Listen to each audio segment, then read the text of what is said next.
say brief highs. Welcome, everybody. We've got Rawan again, LinkedIn Live with Rawan Taha. Today, ask her anything. And that's exactly where we're going to start. So, Rawan, why don't you say a brief hi and then we'll do our official intros. Okay, hi everyone. Good afternoon, good morning. It's so lovely to be with you all today. We're trying something today for the first time, which is an open freestyle Q&A. I hope it goes well. I've been a little slow to respond to all the questions in my inbox, and yesterday I just hit 20,000 followers, so thank you to all of you. Yay! So, Spotlight to you! yay. So I thought just to celebrate with all of you, to thank you and to answer all your pending questions that I've been needing to get to, we'll just have this freestyle Q&A. So if there's anything on your mind, just feel free to drop it in the chat and Sue and I will take the questions. I know it's not really the best time. We're competing with the World Cup matches and Oh, right. there's great matches happening today.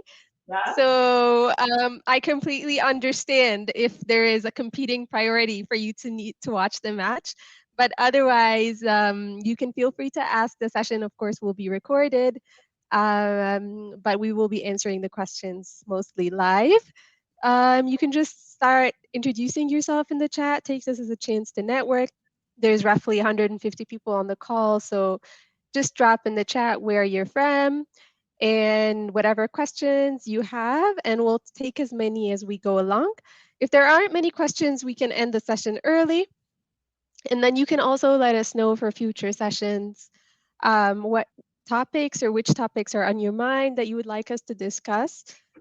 There was also a video that I had previously shared on UN volunteers, and the video was watched a lot more than I thought. So a lot of people found that helpful. So also, if you would like a video recorded on a certain topic, it's easier for me as well to record a 5-minute video rather than to have a whole live stream. So if there's something on your mind, don't be shy to ask. And if I could record it over the weekend, I will. So That's yeah, great. Oh, sorry, Rawan. Thanks. Yeah, so we have a ton of questions because even if we don't get yours in the links, Rawan's been answering questions. And so whether or not you're live with us now or watching the replay because you had other things that were you needed to be able to watch, that's fine. In the replay, do let us know where you're catching the replay from. And always put your questions in, even in the replay, because we go back and check those to make sure we can answer them next time. All right, I want to get started with a little bit of introduction and background. And to be able to talk more about, see, I've already got flags for Rawan's book, No More Job Secrets. This is a valuable resource. Many of you who are connected to her already know that she's literally the one that you go to for information on how to get a UN job. But guess what? She's going to be showing you a map of how the whole book is laid out, no matter what your job situation is. Looking and you need a job, underemployed, or I'm already happy in my job. Why would I want to do this? You'll get a promotion. You'll get more airtime and airplay. I call it your virtual visibility. So let's get started. All right, Rawan, why don't you start? okay, thank you so much, Sue. Um, so if you've been following me on LinkedIn, you know that in June I published a book called No More Job Secrets. It's a career book, or as many people would call it, a self-help book, especially for youth looking for jobs. And by youth, I mean entry-level professionals who are mainly looking for international jobs.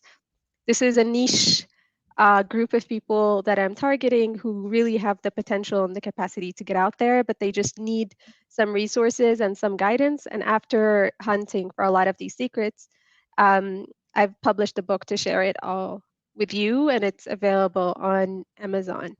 So for today's session, as I said, I have not done this before. It's just an open freestyle session to ask us anything that's been on your mind, professional, of course, and we'll answer as many questions as we can. But you can also feel free to drop them in the chat if you're watching the replay, and I'll try to get to those as well, especially if it's a common question. All right, so over to you first for your bio. All right. Rawan, thanks for giving me the opportunity and making me put this down in writing. So I'm a retired program evaluator. My whole career was in global health. I started doing mentoring over a decade ago and now have a global mentoring practice. That includes working with different formal mentoring groups. I give presentations to universities and other kinds of group organizations that want some short-term experience. And I also have some short courses available.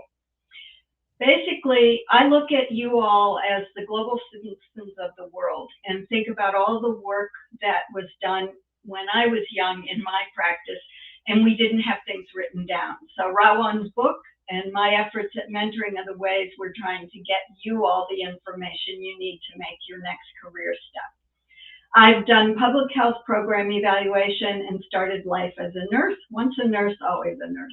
And my fun fact, I thought I'd put this up here. I realize it's covered up a little bit. I've ridden both kinds of camels on 2 different continents. So I just thought you should see I'm not always so serious. Over to you, Rawan. Okay, thank you, Sue. And I love the fun fact. So for myself, my bio looks a bit bulky now, but for myself, I consider myself to be a global development professional. I currently live and work in Namibia. For the people in Namibia, I do have some copies of my book. So if you do want a copy, feel free to get in touch and let me know, so that you could have your own copy.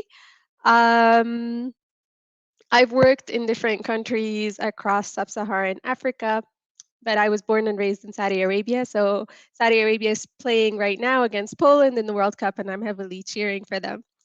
That is my fun fact.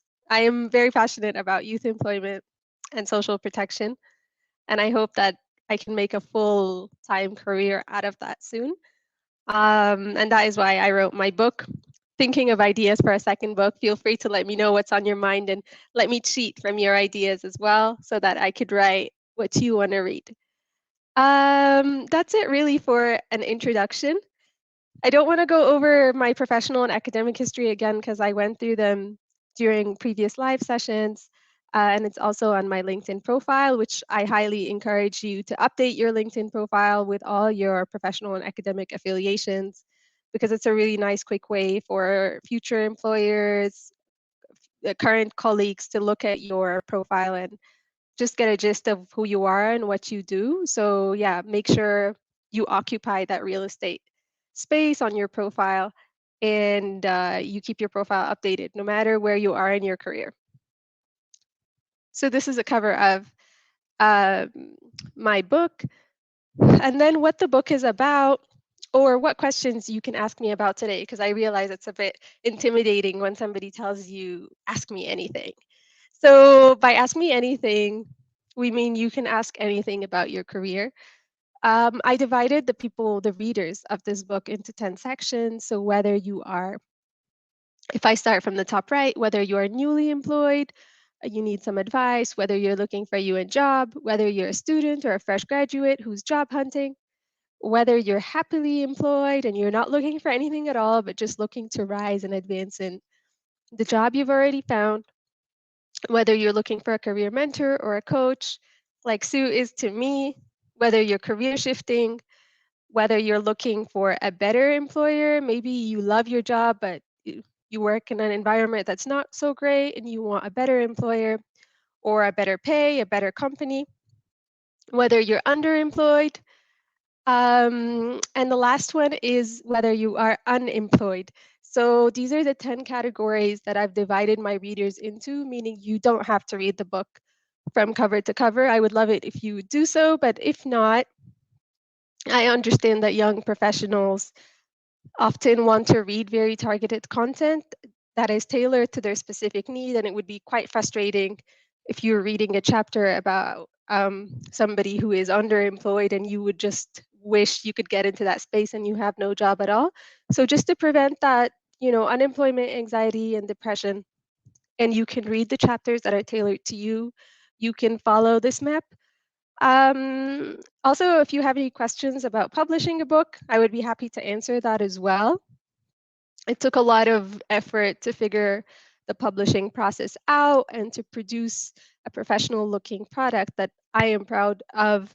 So if you have any questions about the publishing process, I would be happy to share my experience so that if there's something you want to share as well, if there is a certain element that you feel you've really figured out and you want to share your experience with others, um, I highly encourage you to write your experiences down. I'm not telling you you should all become writers and start publishing books, but if that's something you want to do and you have questions about the process, I would be more than happy to answer them. Hi, Vinani. Vinani and I work together. Hi, Vinani. Not sure if you're saying you have a copy or you want a copy. If you do have a copy, not sure how you got it, but if you want a copy, I would be more than happy to give you a copy, Vinani. Okay. So there's a question that just came on the screen. I'm reading it with you. Let's see how this Q&A session works. It says, hi, my name is Ibrahim and I'm from Egypt. I'm a master's student and I have an applied project management class as a capstone next spring. I need an organization to work with for that project. There are many topics that I could work on with profit or nonprofit organizations. Could you advise me on where to look for the possible organizations that are welcome to students to work with masters in project management fields? Thank you for your help. Ibrahim, your question is so broad. So project management, essentially everything you do in development across all the 17 sustainable development goals is project management. So regardless of which organization or nonprofit you work with, whether you work in programs or whether you work in operations, a project management background is very versatile and it's a very flexible degree. So you're in a good space. You're very flexible. You're a chameleon. You can shape yourself um, to wherever you need to be. But the trick is, HR officers don't want CVs of chameleons like you are. They want to look at a CV of a professional and say, he can manage projects on renewable energy. He can manage projects on agriculture. He can manage projects on education. So you need to tailor down your interests a bit, and you need to niche into a particular category. Because the way that you phrased your question, I don't know what your interests are. And if an HR officer is reading your CV and they can't tell what your interests are at the top, at like clearly through reading your CV or cover letter, sometimes unfortunately it gives an impression that you're not interested in anything, which may not necessarily be true. So my advice to you would be to kind of try to filter down the area or the nonprofits that you want to work in. Um, as I said, management is very broad, but management of what? You really need to ask yourself that question. And then based on that, to go back and to start looking for your ideal employer. Ways you could search for an ideal employer are, of course, LinkedIn. Glassdoor is also a great website to find out truly what an organization is all about, what their values are, what people are saying about them. So Glassdoor is also a very great way to stalk employers and to find out what they're all about. Um, but yeah, you can also go through generic websites to look for jobs like devex.com and see what you're inclined towards. I know passion is not something that comes easily, so maybe if you just feel like you can manage any project and you just want a chance, I would advise you to fake it maybe, like fake a niche that you're leaning towards a bit more than the others, even if it's by 1%, and let that shine in your cover letter. And then I hope that you do get like a welcoming organization for somebody who is as passionate and flexible as you are. Sue, if you want to add anything? Yeah, I do actually. Thank you. And so Rawan hit the high points that are really important. One is don't be general, be more specific. And in your case, what I'm seeing, if I'm reading this correctly, you need a capstone project. So usually there are a location and the project. That's usually 2 to 3 months. I don't know exactly how long yours is. And so you have to approach this as a job, but also as helping the organization understand what you can bring to them and how they'll benefit from it. So you need to do some thinking about what kinds of topics do I work in already that I'm studying already. So in an applied project management class, you will be learning about the project management life cycle. If you haven't already, it sounds like you probably have. You need to decide and see if you can identify specific types of work at different parts of the life cycle. There's planning, there's design, there's strategy. I'm backing way up. Strategy, design, planning, implementation, and monitoring and evaluation, my love, all the way through. But as you define that better, as Rawan said, you need to be able to help everybody that you're talking to either in writing or, if you're lucky, in person or on a call, that you can describe to them how your skills in school are already applying to the work that they do. Generally, what I know about capstone experiences is over the 2 to 3 months, the orgs know that you are going to have a specific short-term time, and they will also think about and define the kind of project they want you to work on. So it might be something like helping look at data from the last 3 months and determine if there was some change in the data in some way. That oftentimes capstones can be some type of research or evaluation or monitoring. They may also want you to help with actual project management, administrative tools, financial tools, whatever, to do an area of service. When Rawan was talking about looking at orgs and jobs, what you need to do is see if organizations nearby, because it may not be remote, you may want to also look for in person depending on what your needs are. What you can do for them would be also look at the job postings that they have had recently, even if the jobs are already filled. So you can determine where are the gaps that the organization has right now and try to think again about going forward. What kind of work could I offer them? Rawan, this reminds me, it would be something I have thought about, and now I need to put on our active to-do list, you and me, to try to define how to approach these short-term opportunities, such as capstones, internships, in terms of helping people tell the story. Because as Rawan knows, I've just finished a section, it's the second part of the original professional presence course, where we took people through the things that Rawan and I get asked about commonly after you tailor your resume: cover letter, interviewing, assessment and testing, all of the next steps of job search. And what you're going to be facing will be that as well. So let me stop there and let Rawan summarize that, and we'll put it on our list for a future Sue Mentors with Rawan Taha, the international author and expert, and now with 20,000 followers, a global influencer. Thank you, Sue. That's a very like I feel that's a lot more than what I do, but thank you so much for the lovely compliment. Ibrahim, I would tell you as well not to be scared, because lots of people who are doing their master's degree are afraid that they will be married to the topic that they choose for their thesis or their capstone project. I finished my master's in 2018 and nobody has ever asked me, what did you write your thesis on? So don't be afraid, to experiment or to write about a topic you're passionate about where there's a data gap. But don't be scared if you write about a topic and you realize after you submit your project that that's not something you want to pursue further. Nobody's going to chase you with your thesis. If you're doing a PhD, that's a different story. A lot of PhD advisors will ask you, what did you write your master's topic on?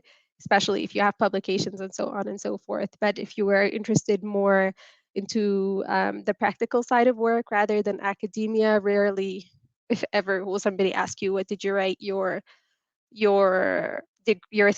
project on? Another point is that if you can't really hone down into a subject area that you're passionate about, you can really, as Sue said, break down the project management cycle. So let's say maybe you are interested in the startup phase and you're really, really interested in resource mobilization. So you could kind of talk about that, maybe flexible funding in nonprofit organizations, ways of mobilizing resources from the private sector. If you can't really think of something programmatic, you can go the operational side. But the summary is to just try to, hone down into a certain area or a certain topic area so that the reader is not lost and that you have better chances of being memorable and being selected.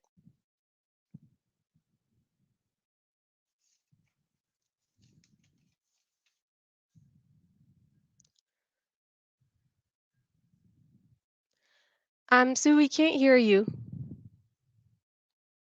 I shut my mic off so that I could make notes. Thanks, Rawan. Ibrahim, we've given you a lot of information. I'm glad that you have the replay, and this will help others as well, because I know we went through a lot of information, and I also know that I talk fast, even though I try to slow down. All right, Rawan. Other questions? Nothing's coming in the chat. Do you want to answer one of the common questions you get, or do you want me to pose one? Yeah, sure. So you can go ahead and pose one and then All right, so tell I something. love asking Rawan questions because we don't plan these. Sometimes we do, but now we don't, because there's so many resources Rawan has, and she's able to do this. And Rawan, I want to tell you that I am seeing more and more from my mentees and the participants in the short courses I have, that they're getting a lot of opportunities to try to get to an interview, but they're dealing with testing. And notably, in the last month and a half, I've had 3 people who've done testing of some kind, testing or assessment, before they even got to an interview. So, for example, they were told they passed the screening with their cover letter and CV, short CV that they submitted, and they were asked to either take a timed test. Materials were sent to one person. Another person was asked to do some screening, and it was what we call a one-way or AI interview, where you get a screen and there's questions there and you have to record. So I know that this isn't, this is something that's still evolving, but I wondered, Rawan, with all of your experience with UN especially, but generally with all the people you have been helping and mentoring, what you're seeing and hearing about assessment and testing as an automatic part of the initial interview process. Okay, thank you, Sue. In general, I would say that no two interviews are ever the same. So lots of HR officers and professionals are getting a lot more creative with the screening process. It's becoming longer than before. There's multiple stages. So my advice um, as a first step would be that really don't use a blanket generalization, especially for interviews. So if you get an interview request, I always say the first thing you should do is email the HR officer that sent you the invite to the email through the email and ask them, how many steps will this interview process be like? Is this going to be a competency-based interview? Is it going to be a face-to-face interview? So that you can begin to plan and to study accordingly. In the past weeks, I've also gotten multiple emails from young professionals who got invites to interviews such as verbal reasoning tests. Um, Let me just present 1 second to see. Uh,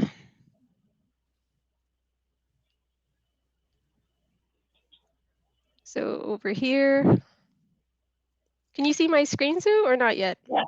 Yep, we can see it.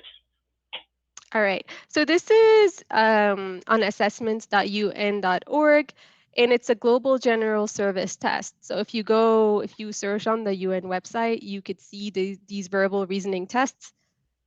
1 second. Oh, sorry. 1 second. Let me mute this.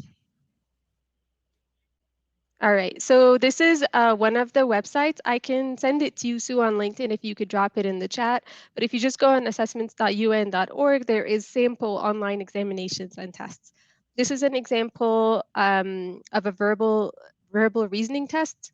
So in this test, it's like very similar to the SATs if you've done an American diploma in high school. So they give you a narrative or they test your IQs through certain questions. It's not very difficult at all, but you kind of need to do this in a short period of time and then answer the questions. There's also questions that are a bit mathematical, um, like mathematical reasoning to test your statistical reasoning. Again, I can share these websites, but these are not for every post. Yeah, Rawan, Other and web. oh, sorry, I was going to say you had given me some of these resources, and in the using your professional presence course, I made that list available, so I will put it in the. I can't put it in the chat right now. I'm having a problem posting to LinkedIn, but actually, someone who just joined us actually recorded her experience taking one of the tests. So that course is a free course if you want to sign up for it. Just connect with me on LinkedIn and I can get you through the process of how to do it on Teachable. It's a free course. You just have to register with me and then register with Teachable. But I'm also encouraging anybody who's had these experiences. What I did find is there were a couple people that had done some video commenting on their experiences a couple of years ago of taking tests for UN system. But also I'm encouraging any of you who had experience in interviewing. There are so few people talking about from the user end of it, the person being interviewed, what you went through. And having just done this module for the course, I've been realizing how much there is out there from the people trying to sell the automated testing programs and from those people that are hiring, like you are, and major global development agencies. And I want you all to get the best of the information from Rawan and me and others about what it's really like to go through these. So yeah, Rawan, I'll go ahead and post all the links that I've got, including the ones that you gave me. I'll post it on the Sue Mentors page. Anybody who's not connected to me, you're probably all connected to Rawan, because I know when she after she announced the LinkedIn Live, suddenly we had over 100 people registered. So your network is huge. But I'll put it on the Sue Mentors page, tag Rawan, and you can repost it, and then everybody will get all the information. Great. Oh, welcome, Hibak. All right. So what would you recommend, Rawan, as essential skills to build on for applying for an international position? Okay. Thank you, Hibak, for joining us, and thank you for your question. I've said this in a previous webinar, but I'll share it again. This is my opinion. And really, the truth is, for applying for an international position, you already have all the skills. You probably already have all the skills you need, but I would advise you to sharpen a certain skill set to make you more competitive and just more compelling for the HR officer who's reviewing your application. And the acronym or the synonym or the mnemonic device that I use for this is what new stuff in your free time. So the first thing that you should improve is your writing. No matter what job you will be doing internationally, whether you're doing monitoring and evaluation, whether you're doing finance, whether you're doing project management, you will have to do a certain level of writing daily in your job, whether it's emails, reports, um, donor submissions for funding, whatever it is that you do, you will have to do a certain level of writing. So I do advise you to improve your writing as much as you can. Practice having your writing reviewed, even if through artificial intelligent tools like Hemingway.com or HemingwayApp.com and Grammarly, or through having like an exchange with a friend to always have feedback on your writing and to make sure that you write really well. That is a key skill that you should have, whether you want to work nationally or internationally. But internationally, stakes are much less forgiven. So you want your writing to be very strong.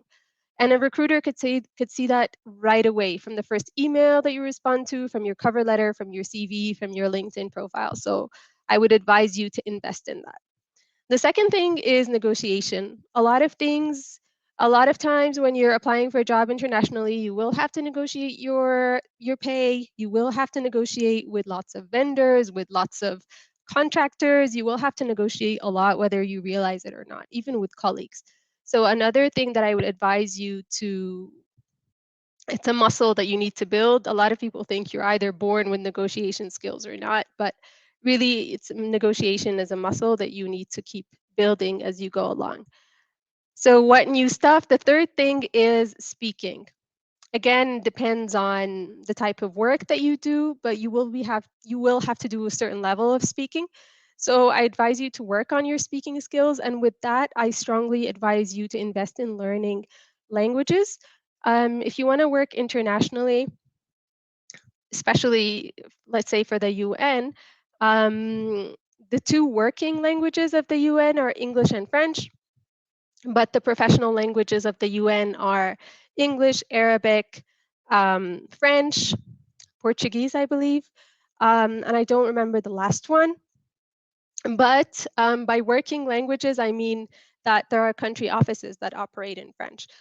But country offices operate either in English and French, but official languages, the documents will also be translated in the official working languages. So if you do have the time and the resilience and the patience to learn a new language, DevEx published a research not too long ago saying that employers prefer people with Franco-Anglophone speakers. So from your comment, you can already speak English. If you can't speak French, maybe that's something I personally would encourage you to work on. But languages really, really open a lot of doors. And it's often a great, like, when an employer wants to justify hiring somebody internationally, it's very easy to use the language card saying she can speak this language and we need her on board because she speaks a certain language. So yeah, I would advise you to invest heavily in languages as well. It's a skill that really will not go to waste, and it's very, very important. So that was the third thing. The fourth thing is tech. So what new stuff in your free time? Oh, sorry, following up and then tech. So following up again is a key skill. If you can't follow up, lots of things will be lost under the bridge, especially if you're working internationally with lots of competing priorities. So again, improve your following up skill, master it. It really separates a lot of mediocre performance from a lot of like people who perform very superiorly in at work. People that are able to follow up, get things done. They make sure the loose ends are tied and they're able to take things to the finish line. So employers want to make sure they're hiring somebody that's not going to leave projects half finished or unfinished. So the ability to really show that you can finish things and you have 100% or a 90% completion rate is really a critical skill. Everything else can be trained. Don't let anybody else lie to you and tell you you can't do this. You're not going to be able to get a job. Really, if you have the agility and you have the drive and you're really interested to learn and you're passionate, everything else can be trained. Even the skills I mentioned can be trained, but if you just have that resilience and the grit, everything else can be trained. So don't stress too much about what's essential and what's not. But these are the skills that I would say are quite important. So over to you if you want to add anything. You've given us a complete list. My comment is, as Rawan mentioned, each of these things, for the areas where you can demonstrate some experience, not just knowledge of, but some experience in doing those skills, you will be better off at conveying for yourself, Hibak, and others, the way in which you can use those as you apply in an international position. Okay, so I am I'm happy that you asked about that. I think it's really helpful. All right, Okay. I'm just posting a comment now to respond to one of our attendees, Dr. Fernando Zacarias. He has a program called Multipod Mentoring. I'm not going to go on about it here, but I've asked Dr. Zacharias to please put the link in the chat box for applying to the program, because this is a program that is free of charge to apply to as a mentee for long-term mentoring. And Rawan and I are both mentors in that program. So that's our little public service announcement. In the US, we call that a PSA in the middle of our conversation today, which is we've already gone by a half an hour. So, all right, Rawan, do you want to answer any of the common questions that you've been getting and dealing with? Or do you want me to come up with another one? For the next question, Sue, I just want to share my screen and show people, because I often post P1, professional level 1, and professional level 2 positions on my LinkedIn, and it's really, really not a secret how I find these. So I just want to share my screen to show people where they can find these positions on their own, because I cannot consolidate them every week. So I'll just show you, I'll share my screen again, and then I'll just show you how to find these positions on your own if you're somebody who is looking for an entry-level position. 1 second. Okay, so over here, can you see my screen? So it's unjobnet. Yep, you're fine. All right. So this is one of the websites. It's not the official UN website, but it's one of the UN job websites that I frequently use. So if you just go on unjobnet.org and you search by level, so a P1 level position is, I believe, requiring 0 to 1 or 0 to 2 years of experience. There are not so many, as you could see. Like right now, there's only 4 jobs in the whole world in the UN, and there's about 38,000 jobs that are advertised at this level. So they're very, very rare findings. That's why I don't always find them, because they're not always there. But all I had to do was to look for search by this level so that I could see there's 2 jobs open at UNESCO, which is the United Nations Educational, Scientific, and Cultural Organizations, and 2 open at World Intellectual Property Organization. My assumption would be that the ones in UNESCO require somebody who is proficient in the French language. I might be wrong. Sometimes they don't, depending on the sector or the department that you're working in. I have a friend that recently got hired with UNESCO who does not speak French.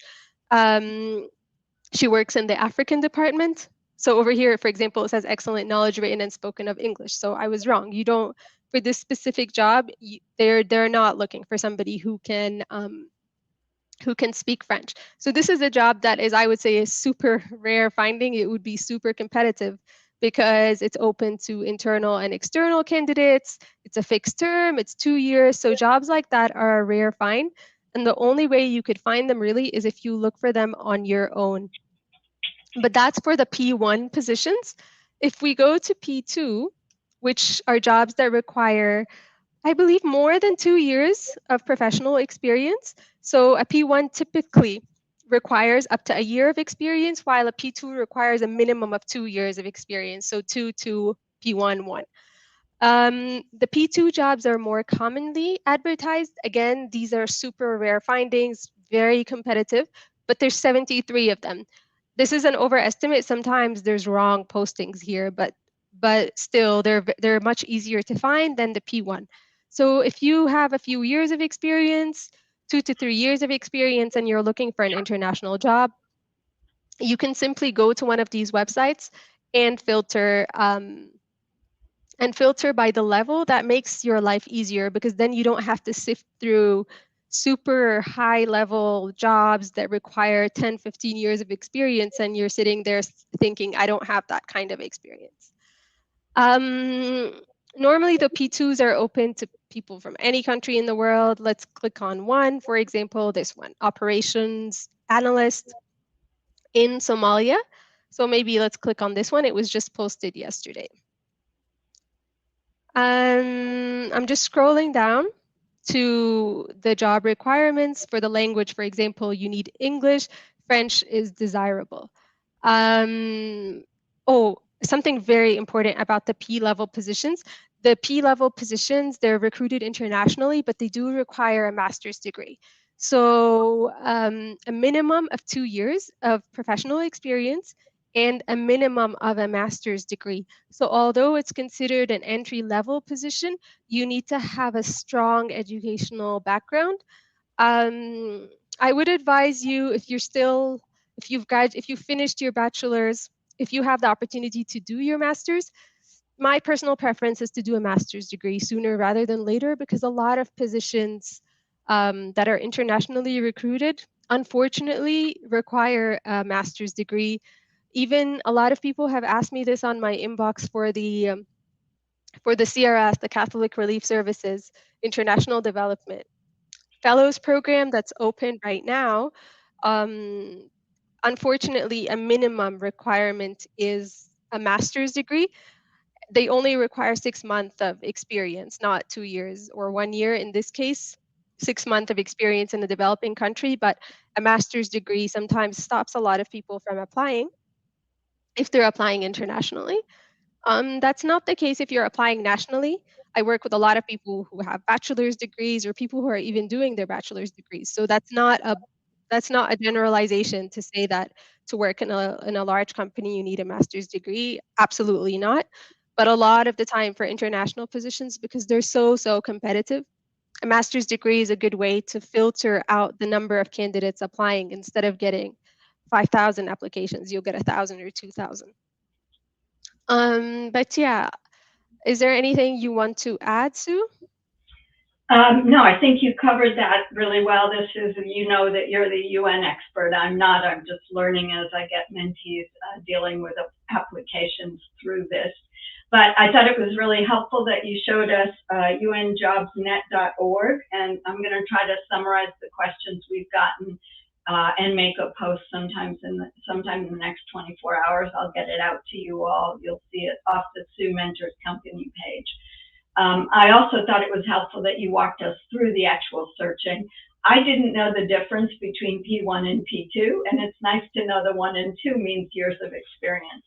I will underscore that even though it's difficult sometimes to think about doing this, what Rawan is saying is going to be really helpful. You should think about when you want to do your master's degree, especially if you're finding that you're applying to jobs that all require this. So it's not always easy. It's a financial burden for many people around the world, not just those of you who are listening. I have a lot of mentees in the US that are struggling with this right now. Do I do it now, or do I go out and earn some money? Do I take on the debt? But you have to determine what it is you want to do. But be aware that, as Rawan was saying, most of these jobs in the UN system are looking for that. Okay. Do you want to take another question? Yeah, just 1 second, Sue, to clarify on something. So the P1 and the P2, yes. So a P1 requires up to 1 year of experience, and a P2 requires a minimum of 2 years of experience, but it doesn't go up like that. So for a P3, it requires a minimum of 5 years of experience. A P4 requires a minimum of 7. A P5 requires a minimum of 10, and it goes up. So it's not chronological. It's just for the first two, and then after that, it's not necessarily chronological. Great. Good. But yeah, we had 2 questions, one on language and one on remote positions. So which would you like to answer first? We can answer them in the order that they came. So the one in the, all right. What is the best way to learn a new language? I would say practice, practice, practice, practice. There's really no other way to learn. It's not the best way, but there's really no best way to learn other than to practice. And the best way to practice, I would say, to possibly immerse yourself either in a country or in a culture that speaks that language, or to try to practice online with a group of people that speak that language. There's a lot of resources for that, and I'm talking about a lot of them are in the book. For example, if you join Clubhouse, which is a social audio app with like rooms filled with people engaging in conversations, You can possibly engage or listen into a conversation in a language that you want to learn, in a topic that you're interested in, and possibly chime in if you can, so that you have that chance to practice with native speakers or people who are fluent in the language. There's many other apps that you can use. The one that I use is called Speaks, which I believe is SPEEX, something like that. That's the one that I use. And there's also classrooms to practice with other speakers from around the world. It's not for free, but in my opinion, it works for me. So I use it to practice my French with other speakers and to choose the topics that I want to practice. There's many other tools. There's Duolingo, which is very famous. You can use it. You can use it as an application on your mobile phone. There's other websites. There's one called Rosetta Stone, which I subscribed in a few days ago through my organization. I still haven't used it, but I believe that there's no live classes. I could be wrong, but Rosetta Stone also works well. There's Mango Languages, which is it has more than 70 languages. I'm not sure which language you want to learn. There's many websites. For translation, the translator that I like the most is one called DeepL, DEEP, and then L. I use that to translate English into French a lot of the time. The translation is a lot more natural and accurate than the translation you do through Google. So that's another way to also kind of test yourself. If you want to say something in the language, you can translate on a Word document and then translate through the translator and see the percentage that you got right. You can use that as a kind of reference to improve your writing as well, because you don't want to only speak a language and then your writing is falling behind and your reading is falling behind. So to learn a language properly, you want to improve all aspects. You want to improve your comprehension, your listening, your reading, your writing, in order for you to qualify as a native speaker, especially if you want to work in a country with that language. You're not just learning for fun, you're learning for business purposes. So in summary, there's no shortage of resources really. The only trick to learn a language is commitment and dedication, because at the beginning, learning a few words, learning the alphabet is easy. And then as you learn more, there's a very steep plateau that happens to a lot of language learners. You get stuck, you get frustrated. I'm in that plateau right now and I'm very frustrated. But the more you learn a language, the level, like to get from one level of proficiency to another, it requires a lot of time, a lot of investment, a lot of commitment, I would say, more than anything else. But it's not impossible. People around you speak a lot of languages. Don't be frustrated if you're struggling to speak. Always remind yourself that you're struggling to speak this language because you can speak another one fluently. And I know you can speak more than one. Lots of people in Zambia speak many dialects. So just like you've learned those languages, you will be able to learn other ones. But it will take a lot of patience and commitment, because the learning curve is a bit steep, especially as you increase in the level of proficiency. I have a, Yeah. I just was going to jump in. Thank you, Emna, also for the comment. I think you need to think about what do you need to be doing when you say, you know, how best to learn the language. As Rawan pointed out, there's a lot of resources. And she described ways that you could build in accountability for yourself and get practice. So there are free things. I think Mango is still free, if I recall, or there's not. It's not a huge barrier to entrance. But when you're looking for these apps and these programs, Rosetta Stone, I think, is still very expensive. It's one of the oldest around. It used to come on CD-ROMs and used to come on cassette tapes. That's how old I am. All right. But what you can do is, if you are studying in school or if you're an alum, check and see if there's resources for these kinds of learning experiences in your university or your college. As an alumni, you are able to access in some colleges and universities resources normally you'd have to pay for, or your library system. Maybe you have a library system. Try to do as much as you can free of charge. But then Rawan made a very important suggestion. Clubhouse rooms, when I wanted to improve my Turkish 2 years ago, I got on the clubhouse rooms with Turkish speakers. It was hard for me. I'm going to have to go back and talk to my best friend in Turkish because I'm slow. But what you want to do is build in small incremental steps where you can get at least to a proficient level conversationally if you're starting totally new in a language of speaking. So you're not trying to tackle everything all at once. But also don't expect yourself to be able to go to a French immersion program for 2 weeks and come home and be fully proficient professionally in business French. It will take a while for all of these.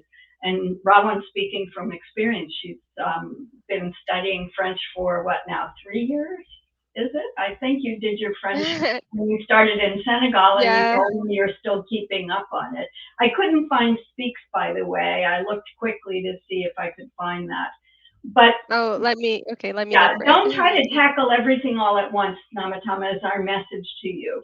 But if you have a goal of learning a language, figure out how you can build in external accountability and help with the app work that you would do either free of charge or a low cost program to get you started, first of all. There's a ton of stuff available. All right, let's go on because we're getting towards the end. We have a question from Leseho. Hi, Leseho. Thank you for doing name record in LinkedIn. I will tell you, Leseho, I now know how to pronounce your name correctly. Does that site that Rawan was showing us also have remote positions, or is there a site where you can find remote opportunities? All right. Thank you for your question. There are a few sites that I know that have hundreds of remote and virtual positions. The ones that I'm going to show you are mainly for tech, but let me share my screen and we will literally go through these together. These are not websites that I've used. I don't work in tech, but I know of them through other people that I follow on LinkedIn. But I can share those. And if anybody else knows of other remote sites, feel free to drop them in the chat as well to give me some help. I'll present and then I'll share my screen and we can look for them together. But really the point is it's a very, like, sometimes when you ask me something, guys, all I do is go online and search for the answer. I don't always know. I'm not that smart. So sometimes I just search for whatever you ask me. For Sue, Speaks is EEXX. So this is Speaks. And they teach English, Spanish, Italian, French, and German. Again, it's not free. These are the prices. The basic is 269 euros for 6 months, and then 539 euros and 889 euros. I'm not advertising for Speaks, but I did use them before, and they were quite good. Let me close this right now.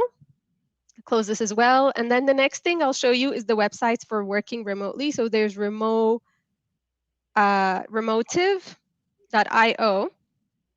This is a website that I know posts says find your dream remote job without the hassle.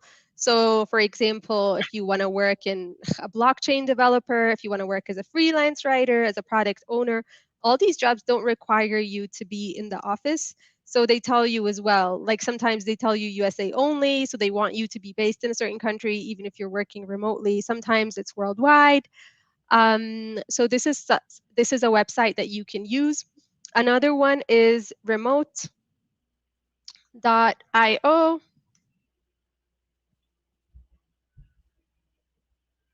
Okay, discover the best remote jobs to work from home. And then there's categories. It's mostly, again, tech, but some of it is not tech. So for example, if you want to do sales and partnerships, operations, media and communications, human resources, customer service. Let's say, for example, you want to work in design.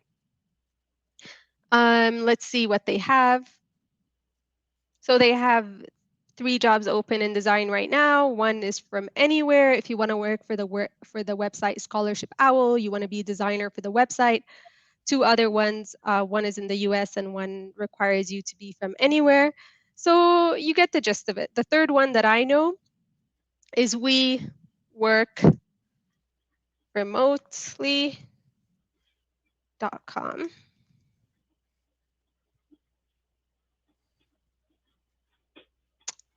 Okay, so we work remotely. It says the largest remote work community in the world with over 4.5 million visitors. So this one is also one of the big ones. And again, they have websites. Postings. A lot of the postings are in tech. Another piece of advice I would give you is maybe if you want to be not a full-time person who's working remotely, but if you want to do a bit of freelance work, Sue told me about this website, and now I'm kind of addicted to it. It's Fiverr. A lot of you may know Fiverr. So I use Fiverr as somebody who orders services. Like if you look through my orders, you will see that a lot of times I hire professionals through the website. So somebody that created my LinkedIn banner, I hired them through Fiverr. Somebody that helped me to fix some coding errors that I had in my book, somebody that helped me revise my referencing. All these were like, short-term one-day gigs, but a lot of the jobs, a lot of those people I've hired through Fiverr. So just like you can join Fiverr as a person who is a buyer like me, you can also join Fiverr as a seller. So if you have a certain talent, let's say you're a designer or you design infographics or you can publish books, the list is really, really endless. So you can join Fiverr as a seller and you could work remotely from wherever you are. A similar website to that is Upwork. Forgive me if you know all this information that I'm already saying. Another one is Upwork. That one is also super famous, and it's like for freelancing jobs that you could do remotely. So you could filter again by the type of job: development and IT, engineering and architecture, finance and accounting. I hope that answered your question. If not, you can feel free to let me know. Long story short, a simple Google search will be able to help you with that answer. But these are websites that can kind of guide you through. The point is these jobs are out there. You just need to look for them. Maybe the first job or the first gig will be the hardest. And once you start, building your credibility, you will get there. I just But wanted yeah, to, I just want to acknowledge Vinani and help you all understand the chat box real estate for you is so valuable. Comment. Look what Vinani did. She made a comment that says, I'm learning French and amplifying what Rawan already advised for Namatama about language learning. Now, I'm always going to remember Vinani's surname, maybe I hope I will, learning French. But this is a way that you show off and share your expertise, also doing peer mentoring while you're in any kind of webinar, including this. You know, Rawan, I can't help myself mentoring people and reminding them, don't waste opportunities for your virtual visibility. So Rawan, do you want to, I'm going to make one last plug for two things. One, Dr. Fernando Zacarias put in the link, multipodmentoring.org. Go there to sign up to be a mentee or a mentor. And two, connect with me on LinkedIn.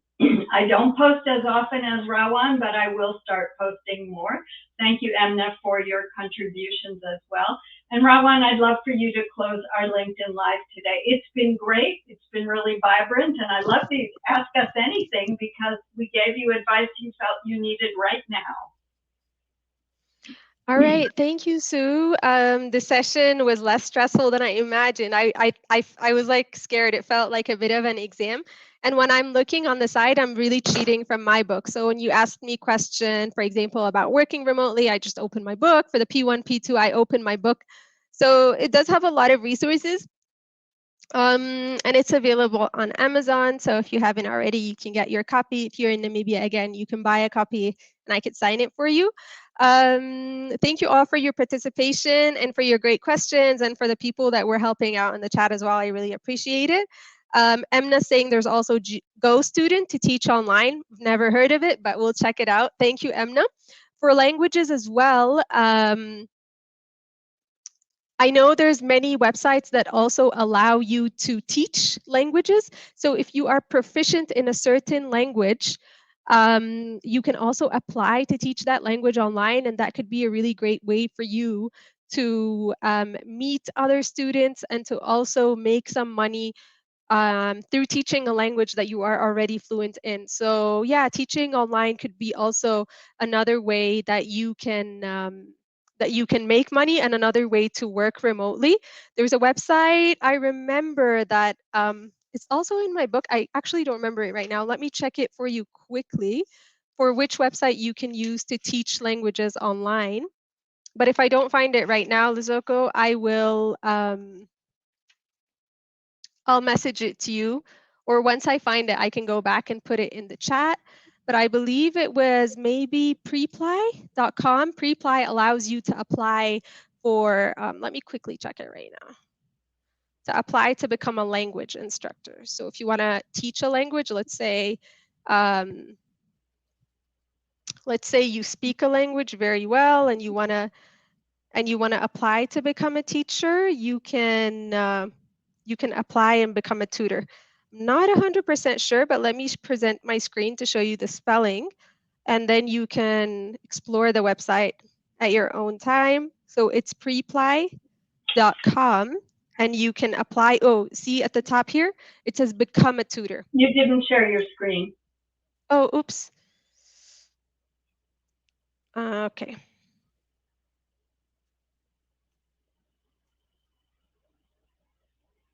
Can you see it now, Sue? Yep, definitely.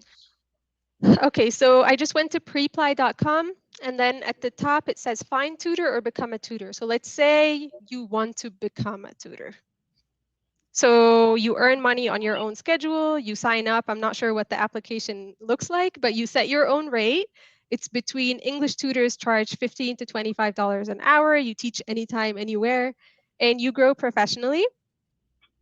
So yeah, this is how it works. There's really no shortage of opportunities to work online. There's many options. I personally haven't tried to do it. I haven't taught a language online or anything like that, but these options are there. Think outside the box, and I hope you do find something that allows you to work with great flexibility. But with that, let me just end with saying in that there's really no perfect job. So with that great flexibility of working remotely, you just need to keep in mind that you might not have great benefits, you might not have health insurance, you might not have other things that come with a stable job. Um, that's not necessarily remote. So you need to kind of weigh out your options and see what works best for you. She's saying question answered. Thank you so much. I feel so gratified at the end of the at the end of the webinar. We will close right now. Thank you all for participating and choosing me over watching the World Cup matches. And if there's any future topics that you would like us to cover, you can drop them in the chat or send me or Sue a message. I don't always have the flexibility to do these live sessions, but it would be easier again for me to record a video I use loom.com, which is a great free resource to record videos. So yeah, I could possibly do that if it's a common question, but yeah, keep your questions coming and best of luck in your job search, no matter what stage of it you may be. And see you again soon. Thank you so much. Bye. Bye, everyone. Thanks again.